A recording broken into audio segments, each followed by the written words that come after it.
అదేంటే ఇది దీంతో ఉందేంటి? మా బావ వచ్చాడే, నేను ఇంక వెళ్తున్నాను.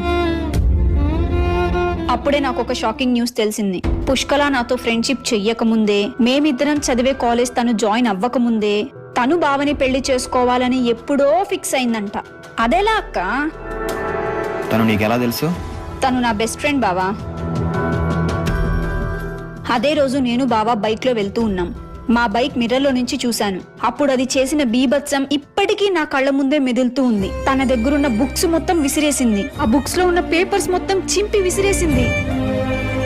రచ్చ రచ్చ చేసేసి జడకున్న పూలు మొత్తం లాగి విసిరేసింది. నాతో ఫ్రెండ్షిప్ కట్ అయిపోతుందేమో అని ఇంతలా బాధపడుతుందేమో అనుకున్నాను. కానీ అసలు విషయం అది కాదు. పుష్కల మా కాలేజ్ జాయిన్ అవ్వక ముందే బావ క్లాస్మేట్ అంట. వాళ్ళ కాలేజ్ యానివర్సరీ అప్పుడు బావకి ప్రపోజ్ చేసిందంట. కానీ బావ నేను పెళ్లి చేసుకుంటే ఈ అమ్మాయినే చేసుకుంటాను అని నా ఫోటో చూపించాడంట. అప్పుడే దాని కుట్ర నాకు తెలిసింది.